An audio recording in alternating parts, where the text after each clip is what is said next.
salvation, then you will go through. Happy birthday to you. Only one will not do. Take the gift of salvation, then you will go through. పిల్లలతో పైకి రండి అమ్మ, పిల్లలు చిన్నపిల్లలు పైకి రండి. దేవుడిచ్చిన శ్రేష్టమైన సమయానికి తండ్రి అనే దేవునికి వందనాలు తెలుస్తున్నా. ప్రత్యేకంగా ఈ విధానంలో నన్ను ఆహ్వానించినటువంటి మరి అన్నకు సోదరి మేరీకి మరి ప్రభు అయిన యేసు నామంలో శుభాకాంక్షలు తెలియజేస్తున్నాను. ఈరోజు పాప బర్త్డే కాకుండా మరి ముఖ్యంగా అన్న మరి మేరీ వాళ్ళ వెడ్డింగ్ డే కూడా మరి ఈ సెలబ్రేషన్స్ లో ప్రార్థనకు ముందు ఒక 3 విషయాలు మాత్రమే. కీర్తన 97లో 8వ వచనంలో యూదా కుమార్తెలు ఆనందించుగాక అన్నట్టుగా నిజంగా పరలోకమందు మరి ఈ బిడ్డను బట్టి ఆనందిస్తున్నారు. ఎందుకంటే అన్న వాక్యంలో స్ట్రెస్ చేసి చెప్పారు, బోర్న్ అగైన్ ప్రతి బిడ్డ కూడా ఆత్మలో జన్మించకపోతే పరలోక వారసత్వం అనేది ఉండదు.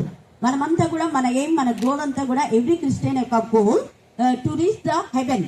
మనం పరలోకంలో చేరాలంటే ఖచ్చితంగా మారు మనసు పొందిన బ్యాప్టిజమే. నామకు వస్తే బాప్తిస్మాలు పనికి రావు, అక్కడ చెల్ల కూడా. కాబట్టి ఆ బిడ్డ మారు మనసుని బట్టి మనం ఇక్కడ సంతోషించడమే కాకుండా కెరూబులు సెరాపులు కోట్ల కొలది దూతలు ప్రభునందు ఆనందిస్తూ మరి ఆ బిడ్డకు మరి అన్నకు మేరీకి మెండైన దీవెనలు కుమ్మరిస్తున్నందుకు దేవుడి స్తుతిస్తున్నాను. ప్రార్థన చేసుకుందాం. ప్రేమ నమ్మకంగా గొప్ప తండ్రి, మీ కృపా ప్రేమ మహదేశం బట్టి ప్రశస్తమైన మీ సన్నిధానమునకు వధింపబడిన గొర్రెపిల్ల రక్తానికి ఎంత స్తుతించడం కూడా తక్కువే ప్రభా. మరి అన్నను బట్టి నా తండ్రి మరి ముందు మెసేజ్ ఇచ్చిన అన్నను బట్టి ఎంతగానో నీకు వందనాలు స్తుతులు స్తోత్రం చెల్లిస్తున్నా. ఆత్మీయ విషయాల్లో ఎంతో డెత్తులో దేవా నా ప్రభు ఎక్కడ బిడ్డలందరూ కూడా అర్థమయ్యే విధానంలో చెప్పిన ఆ వాక్యము నాలో ఫలించలాగున మీ కృపాసాన్ని దాయిస్తామని ప్రార్థిస్తున్నాం. దేవా మేము వచ్చామా వెళ్ళామా అని కాదు, కానీ ఈ బర్త్డే మెమరీస్ నా తండ్రి మా జీవితాల్లో ఉండులాగున నా ప్రభ నా తండ్రి మరి నిర్గమ కాండంలో ఉన్న ఆశీర్వాదాలు అలాగే ఆది కాండంలో మా ప్రభ నిన్ను నమ్మి వచ్చినటువంటి అబ్రహాంని ఎంటీ హ్యాండ్ తో వచ్చిన అబ్రహాంను దేవా వేల కొలదిగా నా తండ్రి మా తండ్రి 7 రాజుల కంటే గొప్పగా మీరు ఆశీర్వదించినట్టుగా ఈ సమయంలో అన్నను కూడా అలాగే మీరు ఆనందపురం ప్రాంతంలో మీరు బహుగా మీరు ఆశీర్వదించారు. అందుకు నేను స్తుతిస్తున్నాం. చుట్టుపక్కల అనేక ప్రదేశాల మైతే వెపన్గా మీరు వాడుకుంటున్నారు. అందుకు మేము స్తుతిస్తున్నాం. ఈ యొక్క నా ప్రభ ఇక్కడ చేయబట్టటువంటి ఈ యొక్క కార్యక్రమం వారి పిల్ల తరం 4 తరాలుగా దేవా ఉండలాగున మీరు బ్లెస్ చేయమని ప్రార్థిస్తున్నాం. స్తోత్రం దేవా. బిడ్డకు మీ జ్ఞానాత్మతో నింపండి. ఎకబేదికి ఇచ్చిన జ్ఞానం కలుగు చేయదు కాక హెబ్రీ స్త్రీలకు ఇచ్చిన చురుకుదనం బిడ్డకు మీరు దాయిచ్చమని ప్రార్థిస్తున్నాం. దేవరా ఒక తల్లిగా ఇశ్రాయేలుకు తల్లిగా ఉండింది నా ప్రభా. బిడ్డ అనేక ఆత్మలు మీ సన్నిధిలో నడిపించే ఒక పాత్రగా ఆత్మీయ తల్లిగా మీరు ఆస్వాదించమని ప్రార్థిస్తున్నాం. అలాగే నా ప్రభా యాయల్కి ఇచ్చిన జ్ఞానాన్ని వివేకాన్ని నా ప్రభా ధైర్యాన్ని తెగింపుని మీరు దయచేస్తే బిడ్డ అపవాదిని ఎదిరించగల శక్తి మీరు దయచేయమని ప్రార్థిస్తున్నాం. ఏమైనా కాలంలో రాబోయే ప్రతి శోధన పైన నా తండ్రి వాక్యమైన మేకుతో వాక్యమైన శుద్ధితో దేవ అపవాది ఘనతలో నా ప్రభ నా తండ్రి పాపము మా ప్రభ చెడుతను అసహించుకొని పరిశుద్ధత నుంచి అతి పరిశుద్ధిలోకి వచ్చే విధంగా మీరు బ్లెస్ చేయమని ప్రార్థిస్తున్నాం. అలా మీరు దీవిస్తున్నారు, అందుకు మేము స్తుతిస్తున్నాం. దేవా మీకే స్తోత్రం, మీకే స్తోత్రం, మీకే స్తోత్రం, మీకే స్తోత్రం, మీకే స్తోత్రం. కీర్తన 114:12 ఉన్నట్టుగా దేవ నా ప్రభ మరి ఇశ్రాయేలు యొక్క కుమార్తెలు నీ భయభక్తి గల కుమార్తెలు నగరునికే చెక్కిన మూల స్తంభాలాగా ఎవరైనా సంఘంలోను సమాజంలోను క్లాస్ లో కూడా మైత్రి వెపన్ గా మీరు వాడుకుంటున్నందుకు మేము స్తుతిస్తున్నాం. దేవా మరొకసారి అన్నను బట్టి మేరీని బట్టి నా తండ్రి మరి మేరీ వాళ్ళ బంధువు రక్తం దిగు వారి తల్లిని మా తండ్రి ప్రతి ఒక్కరిని అన్న వారి బంధువు రక్తం దిగు ఇక్కడ వచ్చే వారి ఇక్కడ నా తండ్రి ఫెలోషిప్ మా తండ్రి సంఘం యొక్క దేవా ఫెలోషిప్ మెంబర్స్ అందరూ కూడా మీ జ్ఞానాత్మతో నింపి మిమ్మల్ని మీద మహింపరుచుకొని మీ మెండైన దీవెనలతో సంతోషం సమాధానం నెమ్మది సమృద్ధి దయచేసినందుకు మేము స్తుతిస్తూ ఈ కేక్ ఏ విధానంలో పొంగిందో అలాగా నానాటికి వీళ్ళు బలాభివృద్ధి నందుతూ నా జీవిత ప్రయాణంలో నేను రీచ్ కావడానికి మీ కృపాసహాయం దాయిచేయగాక. కేక్ ఎంత మృదువుగా ఉంటుందో క్రైస్తవ జీవితం అతని వారి మాటలు మృదువుగా ఉండలాగున మీ కృపాసహాయం దాయిచేయమని ప్రార్థిస్తున్నాం. దేవా కేక్ ఎంత రిచ్ గా ఉంటుందో నీ నామం పెట్టబడిన నీ జనులు అన్ని నామంలో కంటే పై నామమైన మీ నామంలో హెచ్చిస్తూ వారి జీవితాలను అతన్ని ఘనముగా మర్యాదగా పరిశుద్ధంగా జీవించడానికి కృపనిస్తున్నందుకు మేము స్తుతిస్తూ మమ్మను మా ఆత్మను మీ చుట్టకే సమర్పిస్తున్న జయిస్తున్నామని ప్రార్థిస్తున్నాం తండ్రి. ఆమేన్ ఆమేన్ ఆమేన్. థాంక్యూ.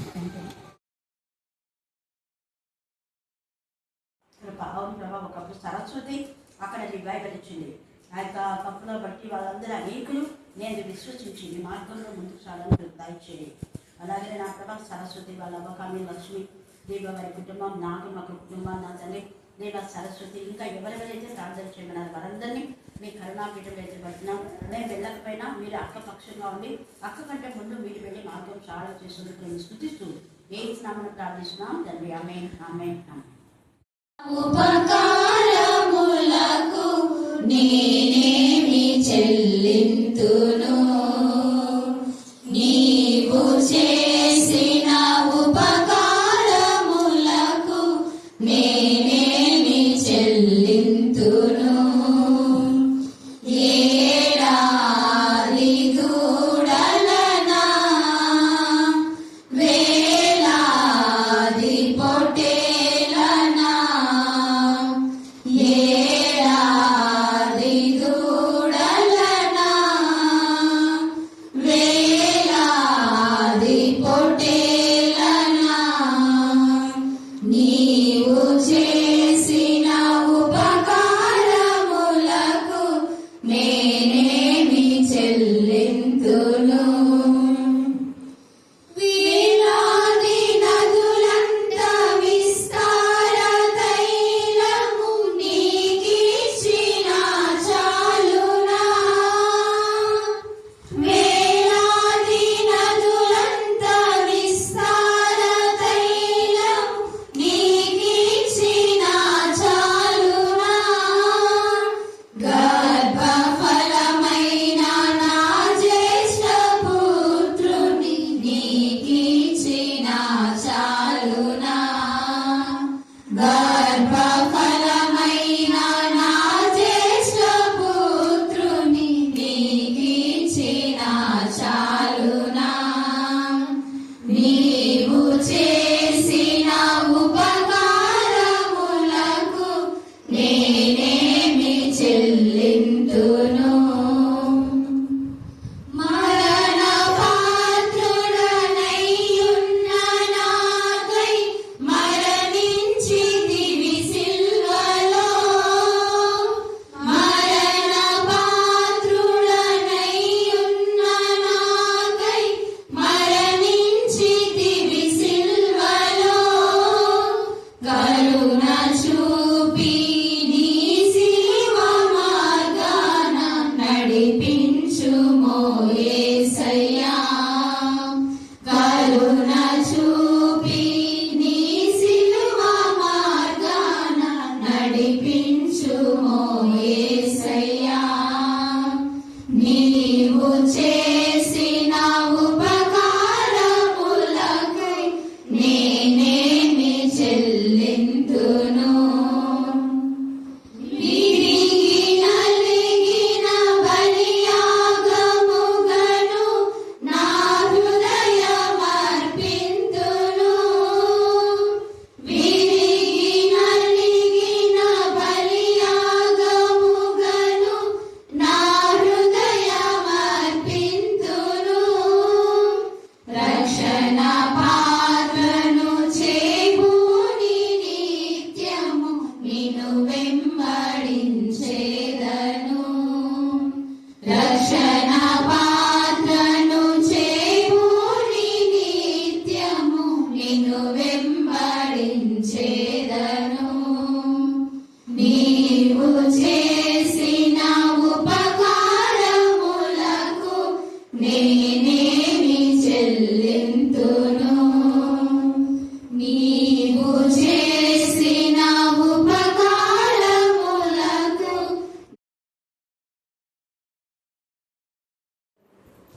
రెండవ దినమున పాప పరిహారార్థ బలిగా నిర్దోషమైన ఒక మేకపిల్లను అర్పింపగలరు.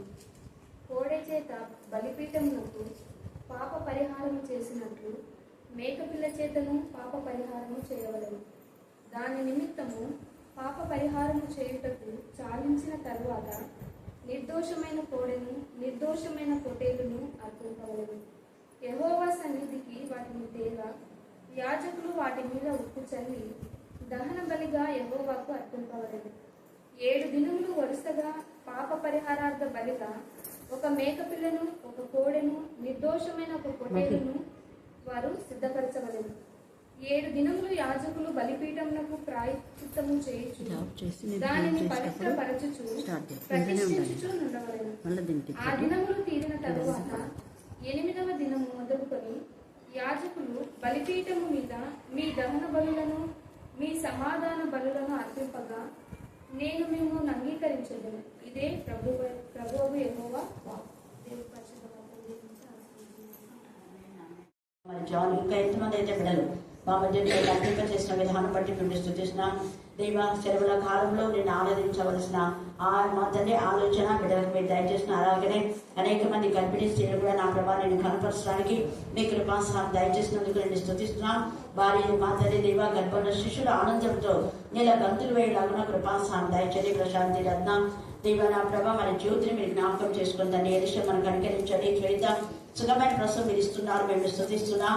అలాగే నా ప్రభ నా తల్లి వృద్ధులను మా తల్లి అక్కను బట్టి దేవ నా తల్లి సాలమ్మక్కను బట్టి మరి యొక్క నా ప్రభ నా తల్లి వృద్ధులను మా మధ్య ఉంటుంది ప్రభ దేవ నా తల్లి బిడ్డలందరూ కూడా నా తల్లి జ్ఞానాత్మకం నింపడి కనులకు వెళ్ళి నా ప్రభ వారు చేస్తున్నటువంటి పనులు మీ సన్నిధికాలను తోడుకోవచ్చు, మీ సన్నిధికి వచ్చి రాలించు వారి కుటుంబం అంతా ఆశీర్వాదకరంగా మీ కృప దయచేస్తున్నందుకు మేము స్థుతిస్తున్నాం. ప్రతి తల్లిని మీ జ్ఞానాత్మకం నింపడి తల్లులు పిల్లల కోసం ప్రార్థించడానికి, పిల్లలు తల్లిదండ్రుల కోసం వారి రక్షణ కోసమే ప్రార్థించడానికి జ్ఞానం వివేకం దయచేస్తున్నందుకు మేము స్థుతిస్తున్నాం. దేవాలయాన్ని పెట్టుకోవడానికి వర్ణాలు స్తోత్రం చెల్లించుకుంటున్నాం. దేవ కట్టిన ఒక్కొక్క బిడ్డ పైన మీ గాయపదస్థం తోడుగా ఉంటాయి. దేవ నా ప్రభా చదువున లేఖను ఆశించి విడిచి మా అందరి జీవితాలు మీరు ఫలించమని కాదు. ప్రత్యేక రీతిలో దేవ డాక్టర్ విజయలక్ష్మి విషయంలో ఎంత గొప్ప కృప మీరు దయచేస్తున్నారు. దేవ నా ప్రభా ఆమెకు నాతని దేవ మరి డాక్టర్ కాన్స్ కావాలన్నప్పుడు మీరు విషయం ఇచ్చినారు. పీజీ సీట్ కావాలన్నప్పుడు పీజీ సీట్ కూడా మీరు ఇచ్చారు. అది కూడా గైనకాలజిస్ట్ గా అంటే దేవ గైనకాలజిస్ట్ గానే మీరు ఇచ్చారు. ఎంత కృప అంటే నా ప్రభా మీరు చేసిన మేళను బట్టి అన్యులు దేవా నేను నమ్మి నా ప్రభ నాతనే వారికి విశ్వాసాన్ని బట్టి మీరు చేసిన మేళను బట్టి నీకు నాకు తెలుస్తున్నాం.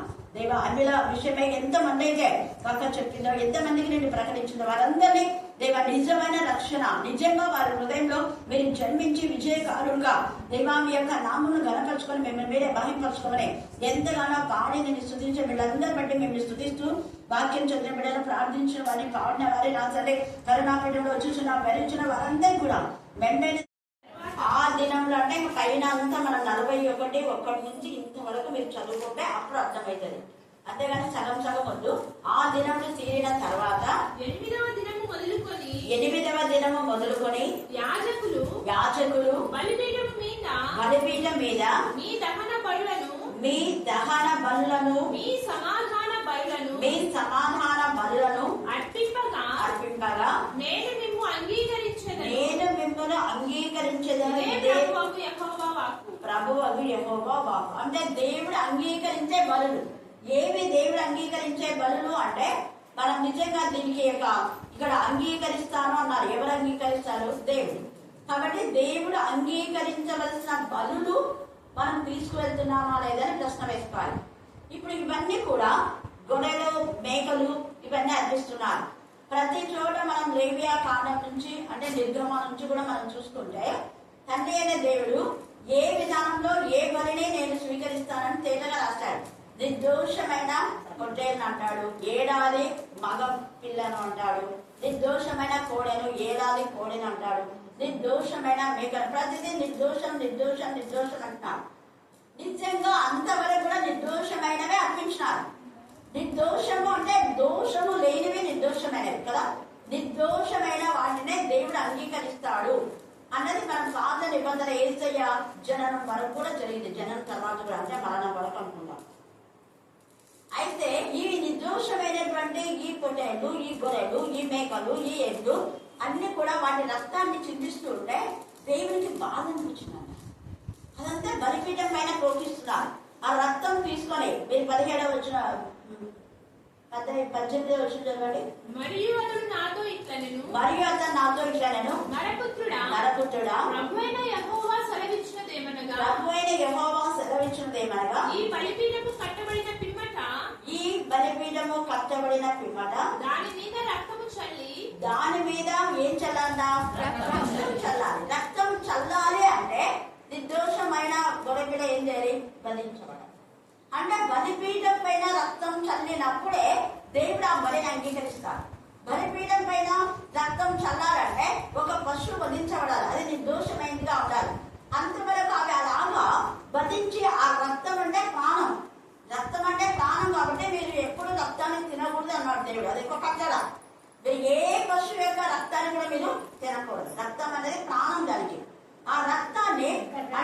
బలిగా అర్పించిన వాటిని మాత్రమే బలిపీఠం పైన వేయాలి. మిగతా వాడి రక్తం అంతా కూడా భూమిలో పోయాలి. భూమిలో గుంత తీసి భూమిలో పోయాలి అని అలాగా అంటే దేవుని యొక్క నియమము ఆ విధానంలో ఆయన చెప్పాడు. ఇక్కడ మన ప్రాణములకు బదులుగా వాడి ప్రాణాన్ని బలిగా అర్పిస్తున్నారు. మనము పాపం వలన వచ్చే జీతం ఏంటి? మరణం. పాప పరిహార్థం రక్త ప్రోక్షణం తద్రక్తం పవిత్రం. పవిత్రమైన రక్తమే మరి పాపములకు విడుదల విమోచన అని దేవుడు ఒక నియమాన్ని నిబంధన చేశారు. అయితే ఈ పవిత్రమైన నిర్దోషమైన నిష్కలంకమైన ఈ యొక్క ఎడ్లు మేకలు పొట్టేలు పావురాలు ఇవన్నీ అలా అవి రక్తం చిందించినప్పుడు వాటి రక్తము దేవునికి మొదలుపెట్టింది. ఏమని మొదలుపెట్టింది కదగా? ఏమని దేవునికి మొదలుపెట్టింది రక్తం? రక్తం దేవునికి అక్కడ మొదలుపెట్టింది. ఇవి కూడా మొదలుపెట్టినాయి. ఎందుకు మొదలుపెట్టినాయి?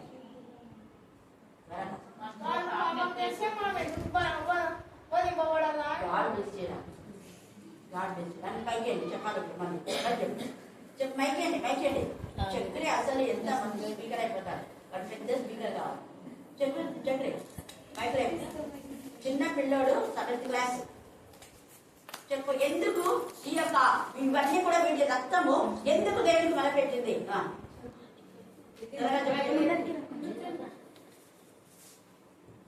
అది వాళ్ళు పాపం చేస్తే మనం ఎందుకు వరింపబడాలని మొదలుపెట్టినది దేవునికి. చూడండి, చిన్నోడు అవి ఎందుకు మొదలుపెట్టుకున్నాంటే నిర్దోషమేనే కదా, దోషం చేయాల. పాప పరిహార్థం రక్త ప్రోక్షణం తద్రక్తం పవిత్రం అన్నా మంచిదే. పాపం వల్ల వచ్చు జీతం మరణం. మరి మాకు పాపం చేస్తేనే కదా మాకు మనం రావాలి. మేము నిర్దోషమైతే ఎందుకు దేవం మనం చంపుతున్నావు? నీ నిబంధనే కదా, పాప వల్ల వచ్చు జీతం మరణం అని మీరే చెప్పినారు. నిజమే. మరి మేము ఏం పాపం చేసినాము? మనం ఇక్కడ వధిస్తున్నారు. మన నిర్దోషమైనవే వధించమనాలి అంటున్నావు. మరి నిర్దోషమైన వాడు మేము. ఒకవేళ నీకు ఇష్టంగా మేము బలి అర్పించమంటే నీకు అర్పిస్తాం మేము. కానీ మానవుని యొక్క పాపం కోసం అంటే కదా పాప పరిహార్థ బలిగా, అపరాధ పరిహార్థ బలిగా, నైవేద్య బలిగా, సమాధాన బలిగా. సమాధానం మేము దీంట్లో పడుతున్నాం. కానీ ఎవరో చేసిన పాపాలకు మేము సమాధాన బలిగా అర్పించబడుతున్నాం. కానీ అవన్నీ మొదలుపెట్టుకుంటుంటే దేవుడి గుండె తగ్గినా హృదయం అయిపోయింది. దేవుడు గుండె తెచ్చుకున్నాడు. నరుడు చేసినందుకు నా హృదయం నొచ్చుకుంది. నాయన నొచ్చుకొని వాళ్ళు చేసేటువంటి అక్రమాలకు నేను ఎలాగ తట్టుకోలేక ఇలాగా మిమ్మల్ని వధిస్తున్నాను. మీరు నిజంగా నిర్దోషులే, నేను ఒప్పుకుంటాను. కానీ కనీసం మీ రక్తము బలిపీఠం పైన పన్నందుకు నా పగిలిన హృదయము, మానవుడి యొక్క హృదయం బాల్యం నుంచి చెడిపోయింది. కొంచెం నాకు నెమ్మది అవుతుందిరా మీ బలుల ద్వారా. అయినా వద్దులే, ఇంకెక్కువ మీద మీరు బలి కావచ్చు. అవి మొరపెట్టి దేవుడు మాట్లాడుతుంటే ఏసే విని నేను వెళ్తాను అన్న. అందుకే ఏసే జన హల్లెలూయా హల్లెలూయా యేసయ్య జననము, సంబరాలు, అంబరాలు ఇవన్నీ ఆట పాటలు ఇవి కాదు ముఖ్యం. అసలు జననం ఎందుకు వచ్చింది అని మనం ఆలోచించుకోవాలి. ఇక్కడ ఈ పశువులు మొదలుపెట్టినందుకు వాటి రక్తం నిర్దోషమైందే. మేము ఏ తప్పిదం చేస్తే మరణం అన్నారు. మరి మేము తప్పిదం చేయలేదు. నిర్దోషమైనవే కావాలంటున్నారు. నిర్దోషమైన నిర్దోషమైన పొట్టేలను అర్పింపాలా అన్నారు. మరి పాప పరిహారార్థములుగా నిర్దోషమైన ఇవి అర్పిస్తున్నాయి. కాబట్టి యేసయ్య అవి కూడా వద్దు నేను. అందుకే రక్త ప్రోక్షణం తద్రక్తం పవిత్రం అన్నాడు. ఇవన్నీ కూడా పవిత్రమైన చెప్పడానికి ప్రూఫ్ లేదు. ఉందా? లేదు. అయితే యేసయ్య అన్నాడు నేను పరిశుద్ధుల యొక్క రక్తము ఖచ్చితంగా. అంటే ఈ పాపాలు ఎలా అవుతున్నాయంటే మళ్ళా పాపం చేయడం మళ్ళా పొట్టేలు, ఒక పాపం చేయడం ఒక పొట్టేలు, ఒక పాపం చేయడం ఒక ఎద్దు, ఒక పాపం చేయడం ఒక మేక, ఒక పాపం ఇలాగా పాపాల వెంటే పాపాలు. మానవునికి పాపంలో అంతం ఉందా? ఏమైనా లేదు. వాడు పాపం కంటిన్యూ చేస్తున్నాడు. దేవుడు సహించలేకపోయాడు. ఏదో ఒకసారి పాపం చేస్తే ఒక బిడ్డను వధించబడింది అంటే ఓకే. కానీ వాడు మరలా పాపం చేయడం, వాళ్ళ దేవుని క్షమించాడు, పాపం చేయడం క్షమించాడు, అపరాధ పరిహారం తీసుకురావడం. వీళ్ళు యాజకులేమి వాళ్ళకేం బాధ. రోజు కోడలు పొట్టేలు వస్తున్నాయి. రోజు మంచిగా 65 చికెన్ 65 లాగా బగన్ 65 తిందాంలే అనుకుంటున్నారు. కదా ఎంత బాగా వాళ్ళైనా మొదలుపెట్టాలి దేవుడికి. ప్రభా ఇది మేము సహించలేదు, మానవుల పాపానికి ఇదేంటిది. వాళ్ళకు లేదు యాజకులు పొట్ట కట్టుకోవడం కోసం మాత్రమే చూస్తున్నారు. కానీ నిజమైన నిరంతరమైన యాజకుడికి బాధ వచ్చింది. నిజమైన కాపరికి, నిరంతర యాజకుడికి మనం చూస్తున్నటువంటి నిరంతర యాజకుడైనటువంటి మెల్కీసెదెకు కనుంచుకున్న యేసయ్య అక్కడ ఉండి చూశారు, వీటికి పోశారు. అందుకు నేనే వెళ్తాను అని. అందుకే ఆయన జననం జరిగింది. ఆయన జననం జరగడానికి కారణం ఇదే. రక్త మాంసములలో ఆయన పాలువాడాడు. హెబ్రేయులకు రాసిన పత్రిక ఆ మాట తేటగా ఉంచాడు. 2వ అధ్యాయము 10 నుంచి చదవండి. 2:10 ఎవరి నిమిత్తము సమస్తములు ఉన్నావో, ఎవని వలన సమస్తమును కలుగుచున్నావో ఆయన అనేకులైన కుమారులను మహిమకు తెచ్చుచుండగా వారి రక్షణకర్తను శ్రమల ద్వారా సంపూర్ణునిగా చేయుట ఆయన తగును. పరిశుద్ధ పరచు వారికి పరిశుద్ధ పరచబడు వారికి అండర్లైన్ చేసుకుని, పరిశుద్ధ పరచు వారికి పరిశుద్ధ పరచబడు వారికి అందరికీ ఒకటే మూలము. ఈ హేతువు చేతను వారిని సహోదరులని పిలుచుటకు ఆయన సిగ్గుపడక నీ నామమును నా సహోదరులకు ప్రచురపరతును. సమాజం మధ్య నీ కీర్తిని గానం చేతును అని. మరియు నేను ఆయన నమ్ముకొని ఉందును అనియు ఇదిగో నేను దేవుడు నాకు ఇచ్చిన పిల్లలను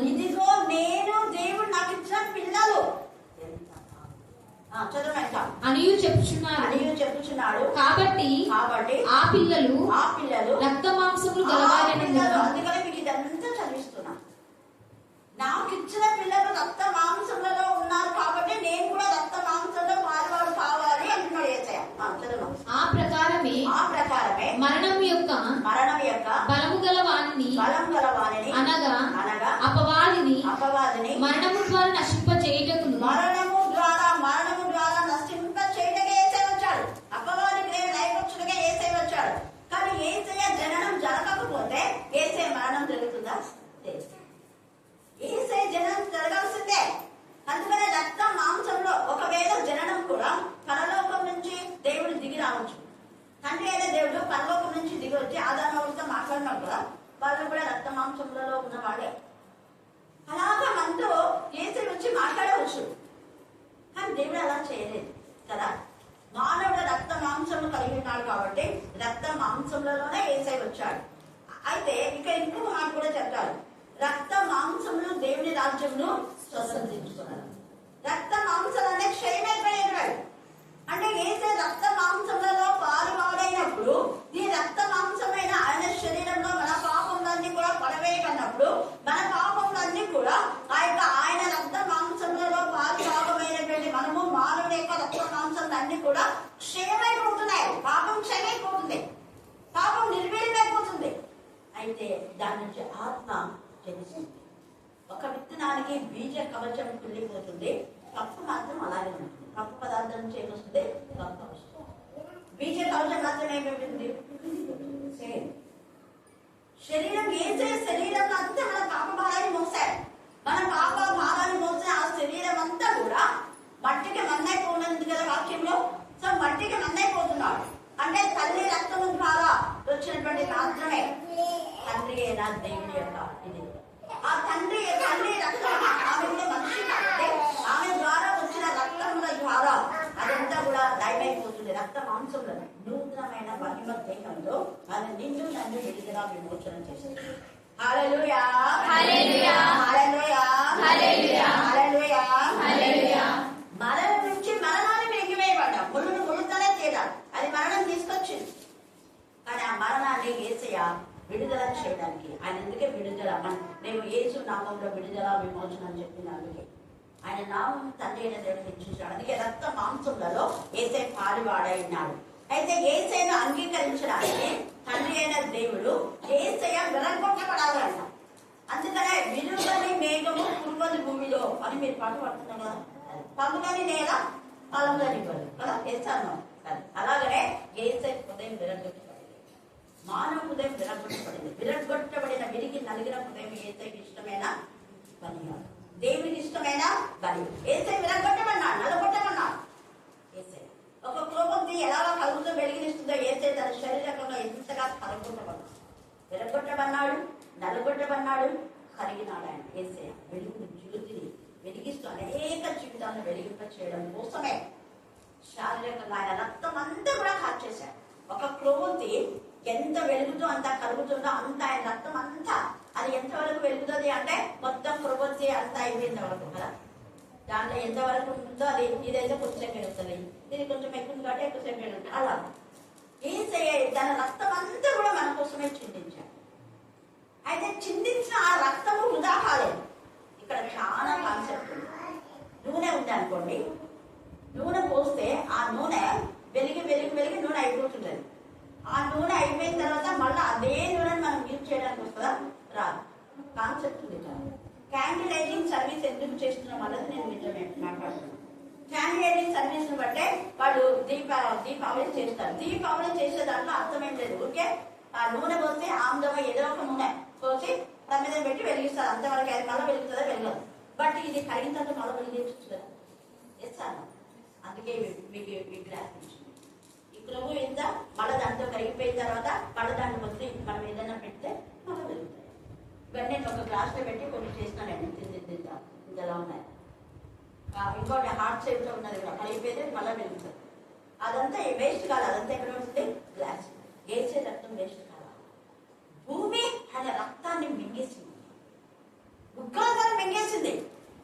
కారణం ఏంటంటే రోషంలో ఏసై చిందించాడు. తర్వాత ఆయన రక్తము ఇక్కడ బలిపీఠం పైన ఎలాగో పడిందో ఏసే రక్తము ఎప్పుడైతే ఆయన కల్వరి కొండ పైన రక్తం చిందించాడో రక్తము రక్తం పడిన వెంటనే అక్కడ పెద్ద కొండ చీలింది. దార ప్రాంతం ఏసే రక్తం ఎంత కాలిందో అంత ఇండిగా కిందికి పోయింది. కింద భాగంలో పెట్టేశారు. కర్ణాటక వెళ్ళిపోయింది. కొందరు చాలా లోపల భాగంలో దాచిపెట్టేశారు. ఎవరికి తెలియదు. కొన్ని వేల ఏళ్ళ తర్వాత మళ్ళా రౌండ్ ఆయన కలుపుకున్నాడు. చనిపోయినారు ఆయన మనిషిని. అప్పుడు నేను అక్క వాళ్ళ కూడా చూపించాను, వీడియో చర్చిలో కూడా వేయించాను.